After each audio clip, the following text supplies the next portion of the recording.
MWO, Owen Edward Shea, Honorable Sulaiman Muthia, and his wife, MWO staff. Yan niyo po ating mga OFW staff. Fellow overseas Filipino workers, palapalan niyo po ang masasabi niyo. Yan. Fellow artists and athletes. Nasaan natin mga artists and athletes? Ayan. Guest friends,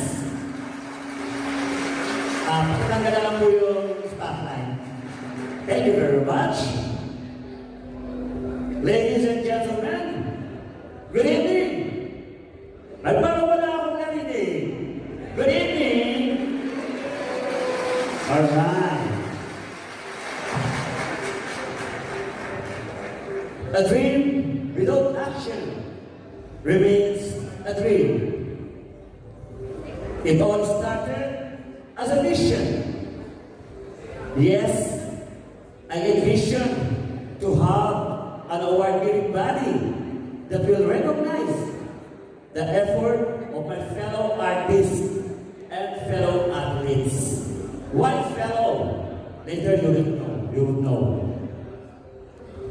Then, I just dreamed of one day it may come into reality.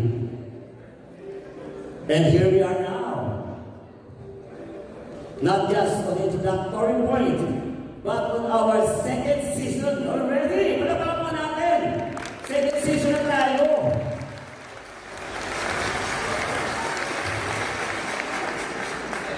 I never thought that it will come this far. Akala ko po hanggang season 1 lang.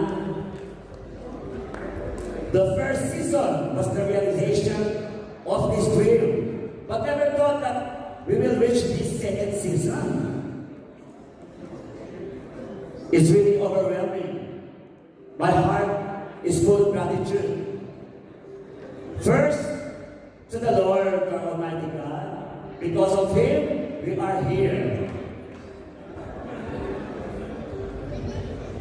And second, to the members of this organization. Without them, this organization is nothing. Palapakan po natin ang mga member ko ng Lufaan. Palapakan naman po natin sila. Because of them, we are not here. Third, to our sponsors and supporters. Without them, this event will never put to reality. Palapakan naman po natin ang ating mga sponsors. Nasaan ba ating mga sponsors dyan? Ayan, yung mga may ribbon po, ayan po mga sponsors natin yan. Without them, wala po itong ating second season. Maraming salamat po sa inyong lahat. Ipagsisigawan ko po sa buong mundo na kayo po ang nakatulong dito. Fourth, to the people, you who trust and believe in us.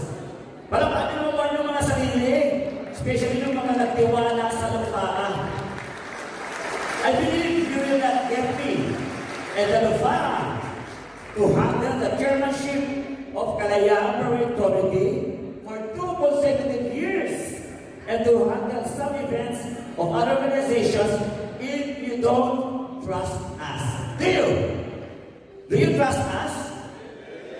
Siguro naman dahil consecutive 2 years kami sa Kalayaan.